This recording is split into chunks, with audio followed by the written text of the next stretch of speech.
कांदा उत्पादकांसाठी महत्त्वाची बातमी आहे। कांदा निर्यातीला अंशतः परवानगी देण्यात आली आहे। बांगलादेश, मॉरिशस, बहरीन, भूतानला कांदा निर्यात होणार आहे। तर 54,760 टन कांदा निर्यातीला परवानगी दिल्याची माहिती आहे। कांदा उत्पादक शेतकऱ्यांना थोडासा दिलासा म्हणावा लागेल। अंशतः निर्यात परवानगीचा शेतकऱ्यांना फायदा होणार का असा सवाल आता उपस्थित होतोय।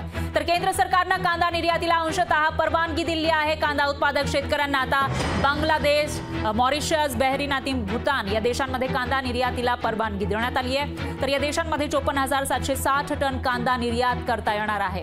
ग्राहक व्यवहार सचिव रोहित कुमार सिंग यांनी हा निर्णय जाहीर केला आहे।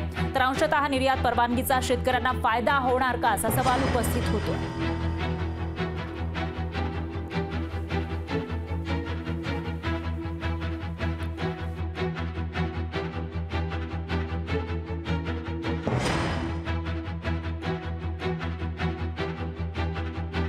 माहितीसाठी आपले प्रतिनिधी विशाल मोरे आपल्यासोबत जोडले गेले आहेत। विशाल, काय सांगाल? मागील काही दिवसांपूर्वी सुद्धा हा निर्णय समोर आला होता, पण शेतकऱ्यांची निराशा झाल्याचं समोर आलं होतं। शेतकरी स्वतः बोलत होते आपल्या चॅनलवर, आणि आता हा निर्णय समोर येतोय, अंशतः निर्यात करता येणार आहे। त्यामुळे काय माहिती आहे या निर्णयाविषयी आणि एकंदरीतच शेतकऱ्यांच्या काय प्रतिक्रिया आहेत? नक्कीच मार्च 2024 पर्यंत केंद्र शासनाने कांद्यावर निर्यात बंदी ही केली होती।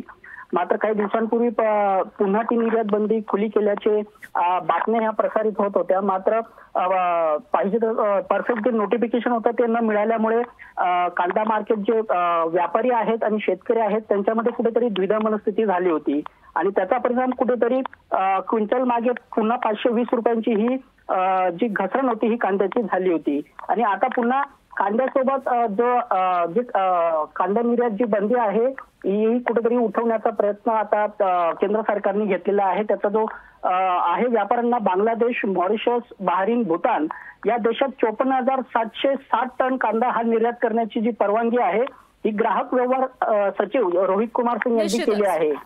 मात्र आता कुठेतरी शेतकऱ्यांकडे कांदा शिल्लक राहिला नसल्यामुळे शेतकऱ्यांमध्ये हा जो निर्णय आहे हा निर्णय किती योग्य आहे? अगदी बरोबर आहे विशाल, म्हणजे जे कांदा उत्पादक शेतकरी आहेत त्यांना याचा कितपत फायदा होणार असा सवाल या ठिकाणी उपस्थित होते। दरम्यान धन्यवाद तुम्ही दिलेल्या या सविस्तर माहितीसाठी।